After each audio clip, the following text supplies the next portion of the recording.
Chapter 3, Life and Debt, Brazil and Interest Rates. Even Ilyitch's life had been most simple and most ordinary, and therefore most terrible. Leo Tolstoy, from The Death of Ivan Ilyich.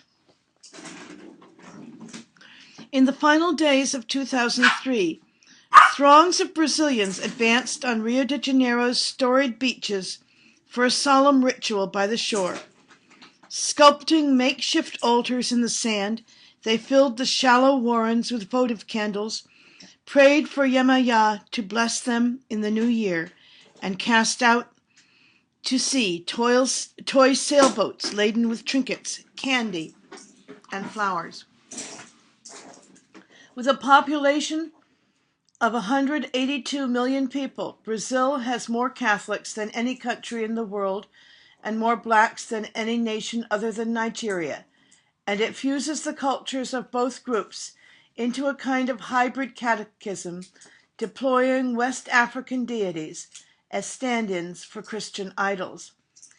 Yemaya is the African sea goddess who watches over her worshippers, and like the Virgin Mary, she is the icon that Brazilians most often turn to in their darkest moments, so that the tougher the year, the more people who huddle at the edge of the Atlantic Ocean, launching so many miniature boats that they resemble a fleet from some Lilliputian navy heading off to war.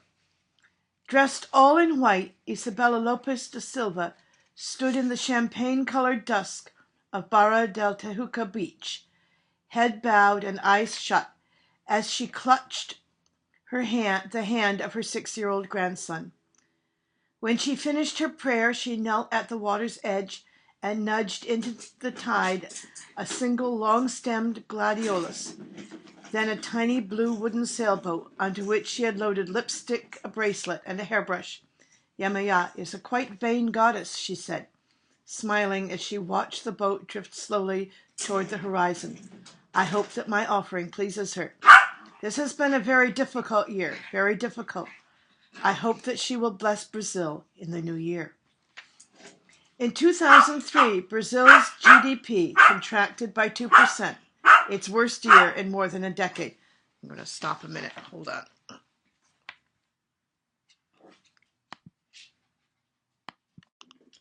In 2003, Brazil's GDP contracted by 0.2%, its worst year in more than a decade.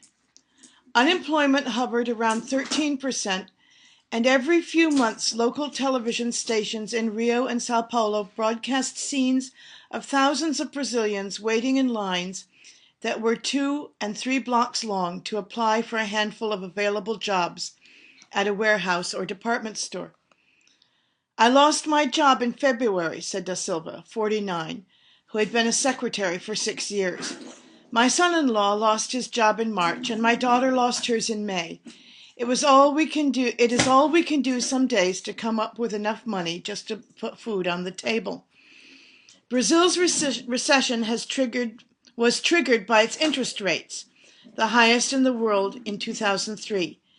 Concerned that inflation was lurking around the corner and would eat into the profits they earn from the Brazilian bonds in their investment portfolios, traders through the IMF and the World Bank pressured Brazil's central bank to raise the country's overnight lending rate higher and higher, peaking at 26% in 2003.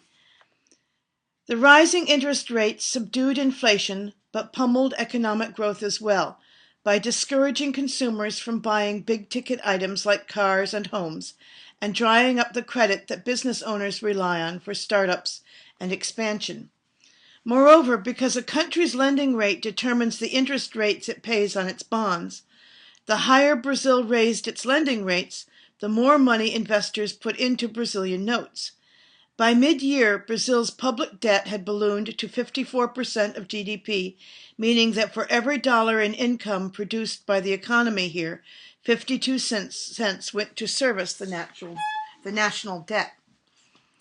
That left Brazil's newly elected president, Lula da Silva, a former lathe operator popularly referred to only as Lula by peasants and potentates alike, With little cash left over to pay for the social programs and public investments he had promised voters in his 2002 campaign.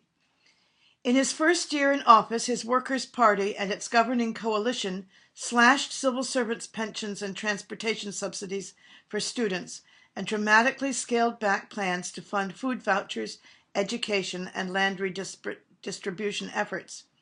In a span of less than 12 months, the percentage of Brazilians who approved of Lula's job performance plummeted from 81 to 55%. It would have fallen far lower, pollsters and political scientists say, if not for Lula's charisma and the man of the people bona fides.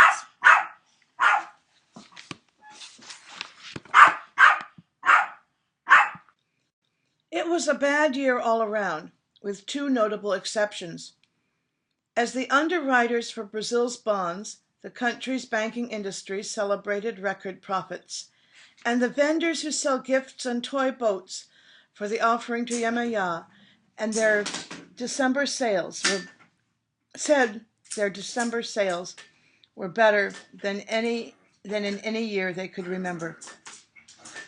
"Look at this," said Paulo Roberto, a cab driver parked by the side of the road in Barra da Tijuca, simultaneously reading a newspaper article on the banking sector's windfall and watching Iemanjã's worshippers trek to the beach while he waited patiently for a fare to return.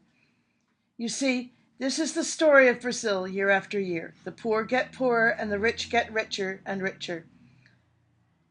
It doesn't matter who is in charge of the country. It's all the same." A pleasant man with a bantamweight's build and a broadcaster's smile, Paulo has a wife, 4 children, ulcers, and a lot on his mind as 2003 draws to a close. The son of a maid, he was born in a slum named Judgment, stumbled out of the gate, made up some ground through tenacity and hard work, but never managed to put any real distance between himself and poverty. His ambitions never found traction, and so on the eve of his 46th birthday, he sizes up his life, and this is what he sees: poverty behind him, poverty ahead, and no way out. Worsening his anxiety is the announcement a few weeks ago by his supervisor that all the contract drivers for the 4-star Marriott Hotel on Copacabana Beach must upgrade their cars by the first of the year, or they will be replaced. He figures he can fetch maybe $3,500 for the 5-year-old Ford he purchased with the settlement he won when he was wrongly fired from his job as a bus driver. But a new car will cost him at least $9,000 more. With interest rates so high, there is no way Paulo can afford monthly payments on a bank loan. He is a poor man who knows only 4 people. No friends or family can loan him the money, and finding another job in this economy is close to impossible. He brings home about $400 a month from his job, just enough to feed his family and keep a roof over their heads. He wants one thing for his birthday: to lose no more ground. "I'm just trying to hold on," he says. Debt is the cornerstone of the new economy, and no matter how you look at it, debt is merely exploitation by another name, a way for Party A to get over on Party B, regardless of whether the parties doing the borrowing are sovereign nations or heads of households. Around the world, in their loans arrangements with countries like Brazil, the World Bank and the IMF persuade government officials to push interest rates up, sometimes to historic levels that no wealthy nation would ever tolerate. This accomplishes 2 very important goals of the neoliberal agenda. First, it strangles inflation by making credit unaffordable. Fewer loans means business screeches to a halt and the money supply contracts. Second, and this in my mind exposes better than any other example just how the rules of international finance put in the fix. The higher the interest rate, the higher the returns on government bonds purchased by Wall Street speculators. Globalization's commissars use market liberalization and foreign exchange rates, much as arsonists use power tools, quietly jimmying the works to provide financiers and bankers with a windfall. Jobs vanish in a plume of smoke. The forensic evidence is hazy. But interest rates are a much cruder instrument, like a tire iron wielded in a daylight smash and grab, enabling global investors to exploit poor countries like cheesy payday loan shops in America's ghettos, peddling quick cash and easy money to down on their luck blacks and Latinos. It is usury, an uncomplicated swindle that threatens the future of Paulo. Usury is a very old word that means unfair and illegal profit from a loan. It is usury, an uncomplicated swindle that threatens the futures of Paulo, his family, and millions like him, just as menacingly as if they had gotten in over their heads with a neighborhood loan shark. In this way, Brazil's highly leveraged economy and resulting credit crunch was a precursor of the financial crisis that surfaced in the United States in 2008, when millions of American homeowners could no longer pay the high-interest loans on assets at artificially high prices. They defaulted, leaving the banks who purchased the bundled bad loans and the insurers who guaranteed them in the lurch. With so much toxic debt on their hands, banks becomes gun-shy about lending any more of their cash to businesses, state and municipal governments, and especially consumers who were already in over their heads. As in Brazil, the economy froze. While Lula has pushed to give more and more of Brazil's money away to the country's creditors, public schools here remain dysfunctional, clinics scarce, hospitals threadbare. There is no savings and loan industry.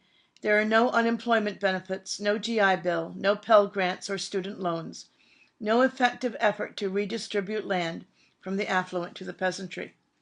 Mass transit is an oxymoron. That means it's a meaningless statement, particularly if you live in the constellation of shantytowns, known here as favelas, that soar like hallucinations above Rio's bewitching coastline. They're talking about the beauty of this picture here. In the cities, there are no jobs for the poor. In the countryside, there is no land for them to farm. Of all the public institutions that have historically helped poor people become middle class, virtually none in this breathlessly beautiful country seem to work. This is why we turn to Yamaya for help, Paulo says, because the state gives us nothing, not even some basic hope that if we play by the rules, maybe tomorrow can be better for us than today. I want for my children so much more than I had. I tell them to study, to work hard, to obey the law, and I worry that it won't be enough.